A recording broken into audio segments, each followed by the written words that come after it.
জাতীয়তাবাদী মুক্তিযোদ্ধা দলের ৪৩তম প্রতিষ্ঠা বার্ষিকী উপলক্ষে সকল ৩৩তম প্রতিষ্ঠা বার্ষিকী উপলক্ষে সকল জাতীয়তাবাদী মুক্তিযোদ্ধা দলের সদস্যবৃন্দকে আন্তরিক অভিনন্দন জানাচ্ছি। সারা দেশে যেসব মুক্তিযোদ্ধারা ছড়িয়ে ছিটিয়ে আছে তাদের প্রতি গভীর শ্রদ্ধা নিবেদন করছি। গভীর শ্রদ্ধার সাথে স্মরণ করি বিএনপির প্রতিষ্ঠাতা, জাতীয়তাবাদী মুক্তিযোদ্ধা দলের প্রতিষ্ঠাতা, স্বাধীনতার ঘোষক মহান রাষ্ট্রপতি শহীদ প্রেসিডেন্ট জিয়াউর রহমানকে। মুক্তিযোদ্ধাদের কৃতিত্ব সবসময় লোকচক্ষুর অগোচরে থেকে যায়। ৭১-এর মুক্তিযুদ্ধে যে বীরত্বপূর্ণ ভূমিকা রেখেছে অসংখ্য নাম না জানা মুক্তিযোদ্ধারা, তাদের পরিচয় আজও দেশবাসী জানে না। তারা লোকচক্ষুর অগোচরে রয়ে গিয়েছে, যথাযোগ্য সম্মান এই দেশে পায়নি এত বছর পরেও।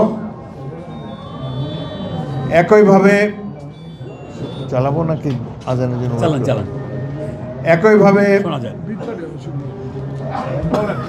একইভাবে জাতীয়তাবাদী মুক্তিযোদ্ধা দল যে কত গুরুত্বপূর্ণ ভূমিকা রেখে এসেছে এতগুলো বছর ধরে, তাদের অসামান্য অবদান রেখেছে জুলাই আগস্ট গণ অভ্যুত্থানে। ৩রা আগস্ট তারিখে ইশতিয়াক আজিজ উলফতের নেতৃত্বে এখানে উপস্থিত অনেক মুক্তিযোদ্ধা সেদিন শহীদ মিনারে দাঁড়িয়ে দীপ্ত কণ্ঠে এই সরকার পতনের জন্য সতর্কবাণী উচ্চারণ করেছে। বিএনপির অন্য কোনো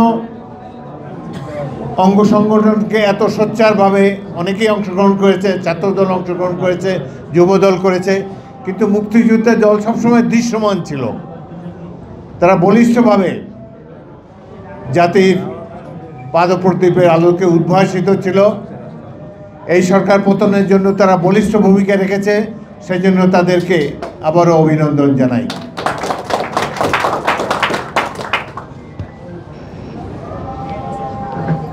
স্বাধীনতা যুদ্ধে ঠিক কেমন ছিল ৭১ সাল, এটি এখন যারা বিশ্ববিদ্যালয়ের ছাত্র, কলেজের ছাত্র, তাদের তো জন্ম হয় নাই তখনও। সেই জন্য তারা অনুধাবন করতে পারে না কত ত্যাগ তিতিক্ষার বিনিময়ে এই দেশটি স্বাধীন হয়েছে, কিভাবে মুক্তিযুদ্ধ হয়েছিল। গ্রামে গঞ্জে সাধারণ ছেলেরা একটা লুঙ্গি একটা গেঞ্জি পরে দৌড়ে এসে আমাদের কাছে এসে বলেছে, স্যার অস্ত্র দেন, যুদ্ধ করি। বাবা মাকে বলে আসেনি। ঘর বাড়ি, আত্মীয় স্বজন, পরিবার পরিজনের নিরাপদ আশ্রয় ছেড়ে তারা বিপদসংকুল পথে পা বাড়িয়েছিল, জীবন উৎসর্গ করার জন্যে হন্যে হয়ে ছুটে এসেছিল আমাদের কাছে।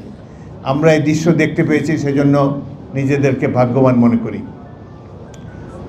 এখন রাজনীতির অঙ্গনে একদল তরুণ যারা মুক্তিযুদ্ধ দেখেনি, তাদের মুখে একটা কথা স্লোগান শোনা যায়, বিদ্যমান যে সংবিধান ১৯৭২ সালে প্রণীত সংবিধান, একে ছুঁড়ে ফেলতে হবে। এটি তো আওয়ামী লীগের সংবিধান না। তারা জানেও না যে আওয়ামী লীগ স্বাধীনতাই চায় নাই। ২৫শে মার্চ মিলিটারি ক্র্যাকডাউনের অব্যবহিত আগে তাজউদ্দিন সাহেব টেপ রেকর্ডার নিয়ে তার নেতা শেখ মুজিবুর রহমানের কাছে গিয়ে বলেছেন যে টেপ রেকর্ডার নিয়ে এসেছি, আপনি স্বাধীনতার ঘোষণা দেন, বাংলাদেশকে স্বাধীন রাষ্ট্ররূপে ঘোষণা করুন। তিনি বললেন, না, আমি স্বাধীনতা ঘোষণা দিতে পারি না।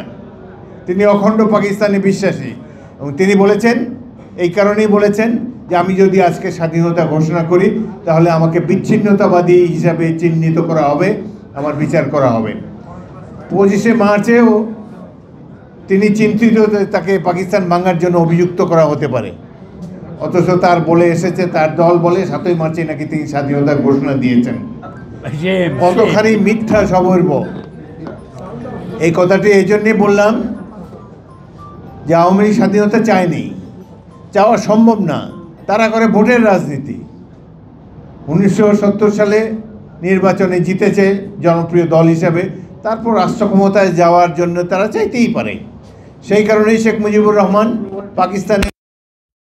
পাকিস্তানের প্রধানমন্ত্রী হবার জন্যে চেষ্টা করেছেন সর্বতোভাবে।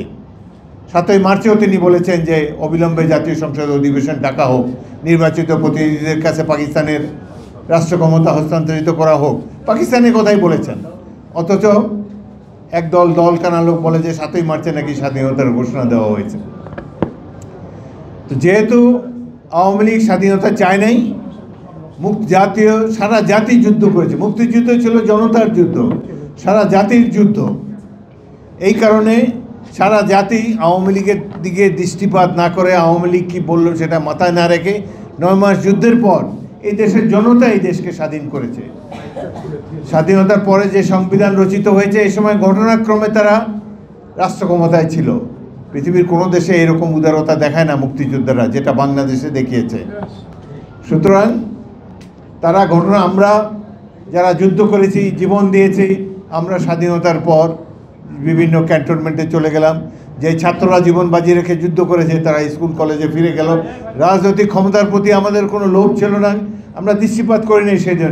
সেই জন্যই আওয়ামী লীগ সেখানে বসতে পেরেছে ভারতের আনুকূল্য নিয়ে। সুতরাং যে সংবিধানটি 72 সালে প্রণীত হয়েছে, এটি মুক্তিযুদ্ধের ফসল।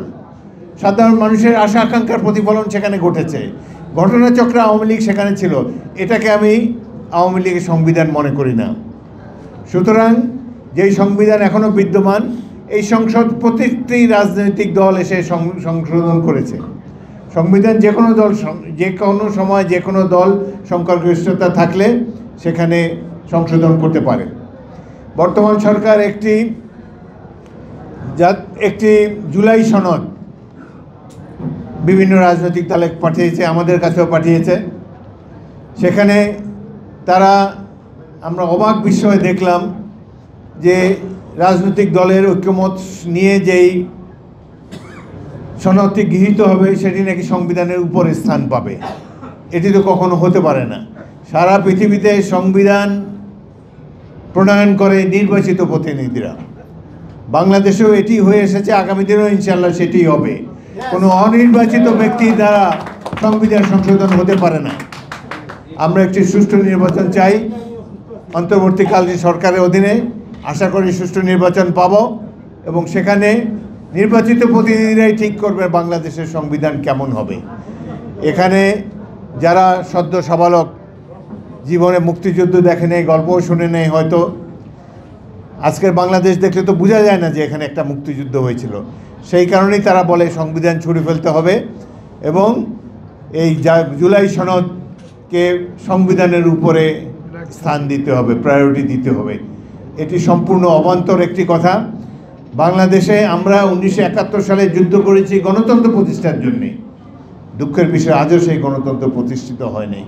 দুঃখের বিষয় শেখ হাসিনা তার ফ্যাসিবাদ দিয়ে গণতন্ত্রকে ধ্বংস করে গিয়েছে, প্রত্যেকটা প্রতিষ্ঠানকে ধ্বংস করে গিয়েছে।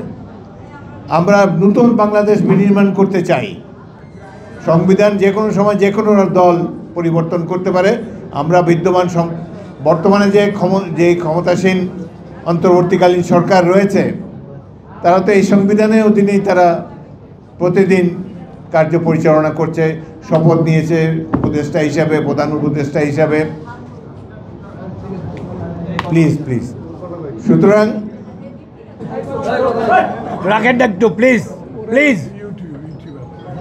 সুতরাং বাংলাদেশের পরিস্থিতি সম্পর্কে আমাদের মুক্তিযোদ্ধাদেরকে সজাগ থাকতে হবে। আরেকটি কথা, অদ্ভুত এক রাজনৈতিক দল, তারা শুধু যে 1971 সালে স্বাধীনতা যুদ্ধে বিরোধিতা করেছে তাই নয়, 1947 সালে পাকিস্তান প্রতিষ্ঠারও বিরোধিতা করেছে। এই দল এখন জনগণের মালিক মুক্তার হয়ে বসতে চায়। তারা ইতিমধ্যেই উপলব্ধি করেছে যে নির্বাচনে তাদের কোনো সুযোগ নাই, জনগণ তাদেরকে ভোট দিবে না। তাদের এখন একমাত্র চেষ্টা হলো বিএনপি ঠেকাও, বিএনপি যেন রাষ্ট্র ক্ষমতায় না আসতে পারে। সুতরাং নির্বাচনী আর দরকার নেই, নির্বাচনকে বিলম্বিত করার জন্য তারা অক্লান্ত পরিশ্রম করে যাচ্ছেন। আজকে বাংলাদেশে যে এই ধরনের একটা পরিস্থিতি হবে আমরা কিন্তু কখনো চিন্তা করিনি। 1971 সালে আমরা তরুণ ছিলাম, যুবক ছিলাম, অনেক সাহস নিয়ে সবাই যুদ্ধ করেছে, হাসতে হাসতে জীবন দিয়েছে। আমি ইস্ট বেঙ্গল রেজিমেন্টের একটি ব্যাটালিয়ন কমান্ডার ছিলাম, 800 সৈনিক ছিল আমার অধীনে, যার 600 ছিল ছাত্র। যাদেরকে আমি ভর্তি করেছি বেনাপোল, কুষ্টিয়া, যশোর এইসব এলাকার থেকে, তাদেরকে 1.5 মাসের ট্রেনিং দিয়েছি। বীর বিক্রমে যুদ্ধ করেছে এরা। এই 600 জনের মধ্যে 100 জন রণাঙ্গনে জীবন দিয়েছে। আমরা যুদ্ধ করেছি পাক বাহিনীর machine gun, artillery, aircraft, minefield ইত্যাদি পেরিয়ে আমরা যুদ্ধ করেছি। অগণিত শহীদের, এই যে 100 জন আমার রিক্রুট করা সৈনিক জীবন দিল, এদের প্রত্যেকের চেহারা আমার মনে আছে। দুঃখ লাগে যে এদের এই যে জীবন দিল, এই যে আত্মত্যাগ, এই জন্য মূল্যায়ন তারা পায়নি এই স্বাধীন রাষ্ট্রে। এখানেও যারা অনেক মুক্তিযোদ্ধা বসে আছেন, মুক্তিযুদ্ধ মনে হয় কারো কারোর কাছে হাসির পাত্র, যে কারণে আজকে একটি রাজনৈতিক দল বলার সাহস রাখে যে 71-এ জাতি ভুল করেছিল। কত দুঃসাহস!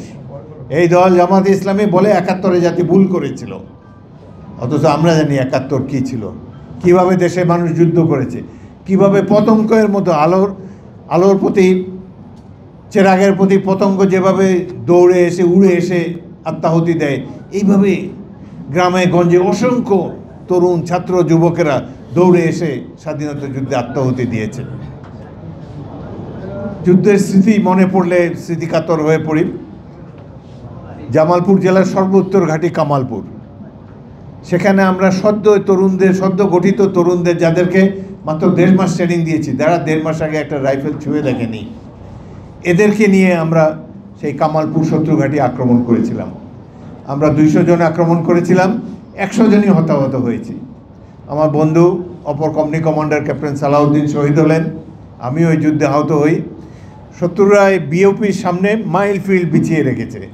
মাইনফিল্ড কী জিনিস এই অভিজ্ঞতা তো আমাদের ছিল না, ছাত্ররাও সদ্য সৈনিকদেরও ছিল না।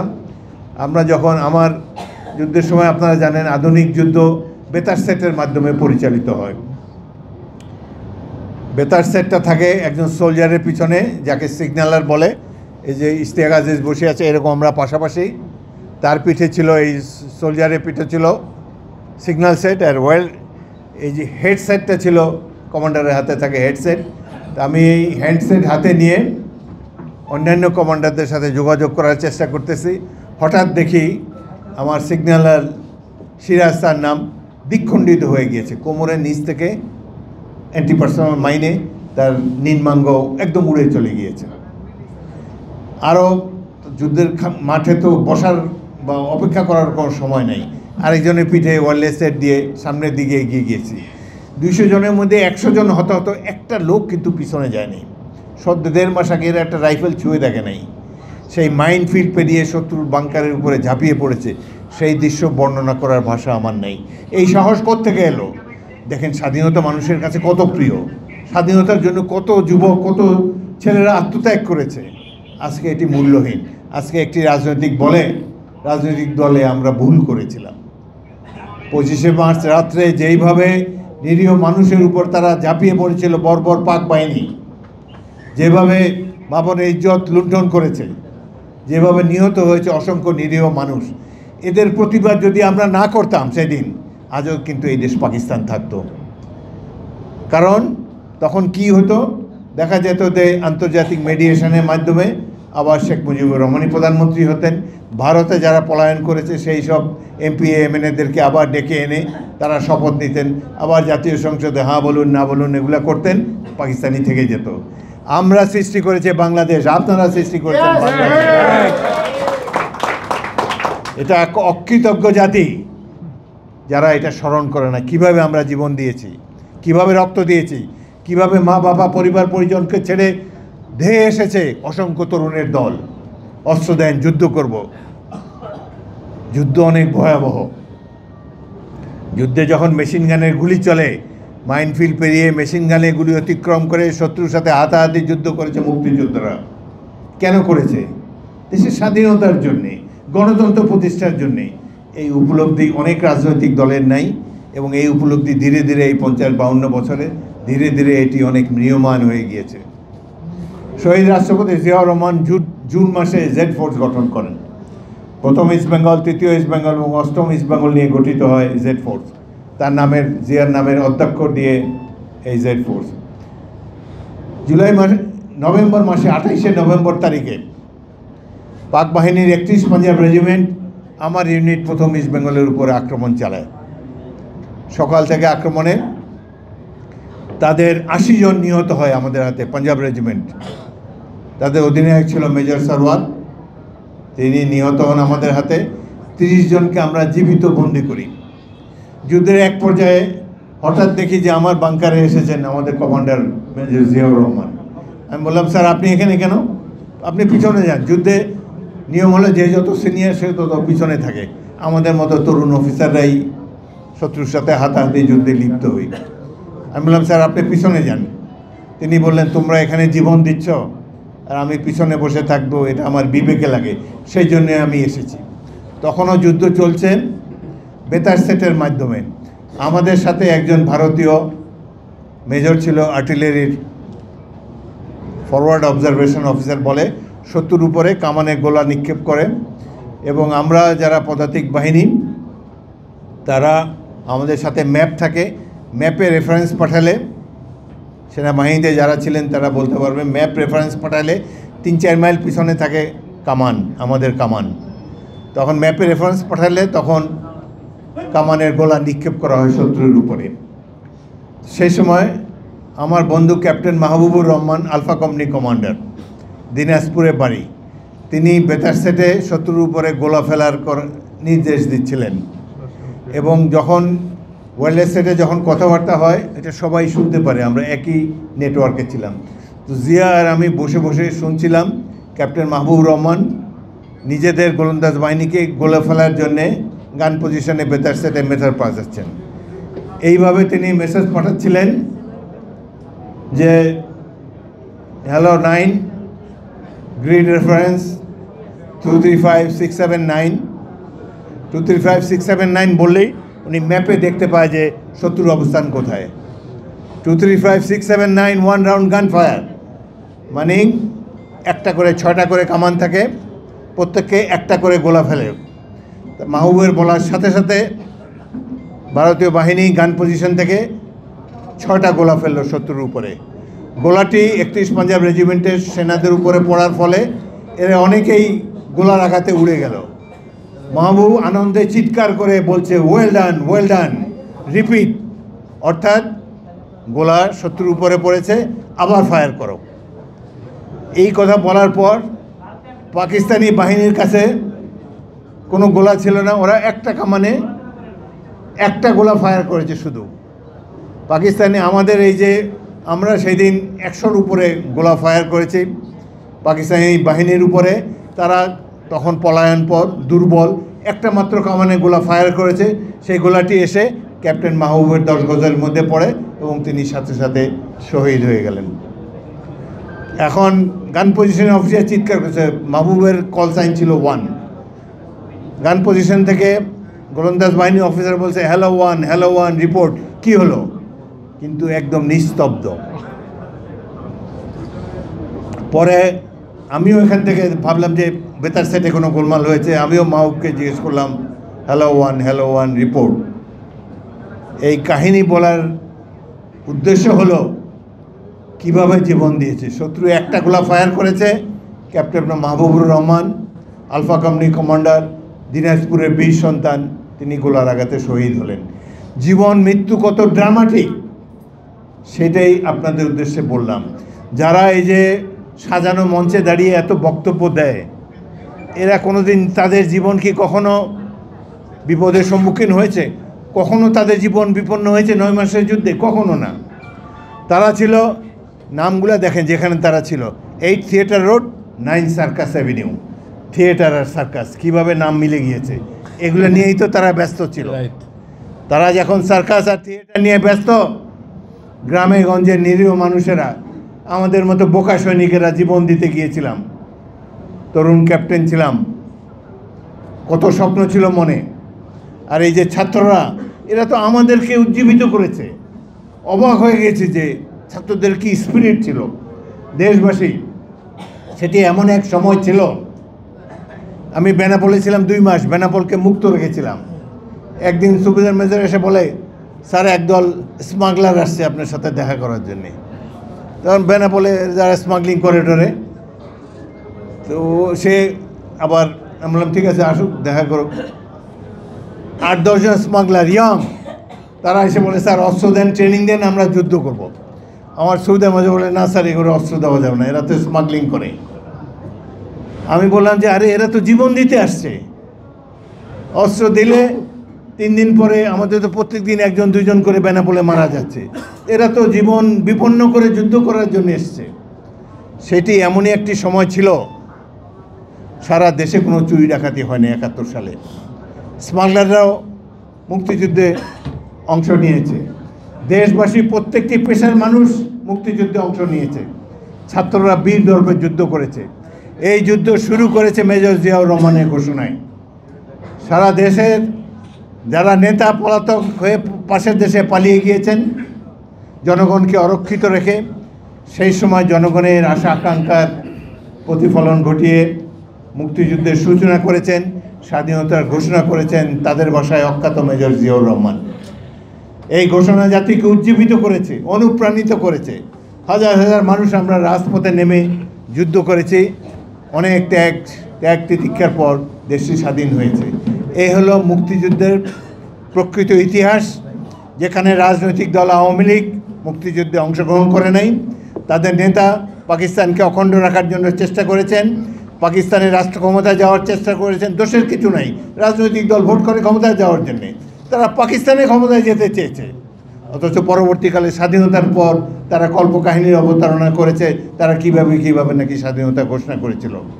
স্বাধীনতা ঘোষণা করেছে ইস্ট বেঙ্গল রেজিমেন্টের সৈনিকেরা, জীবন দিয়েছে ছাত্ররা এবং সৈনিকেরা, যেই কারণে এই দেশটি স্বাধীন হয়েছে। কিন্তু দুঃখের বিষয় এই ইতিহাস বর্তমান প্রজন্মের জানা নাই, এবং স্বাধীনতার অব্যবহিত পর থেকেই চেষ্টা করা হয়েছে এই ইতিহাস ভুলিয়ে দেওয়ার জন্যে। তারা বোঝাতে চেয়েছে তাদের নেতা স্বাধীনতা ঘোষণা দিয়েছেন এবং এইভাবে বক্তৃতায় দেশ স্বাধীন হয়ে গেছে, এবং শেষ পর্যায়ে ভারতীয়রা এসে অংশগ্রহণ করেছেন। আমরা ভারতীয় বাহিনীর জন্য অপেক্ষা করা নাই।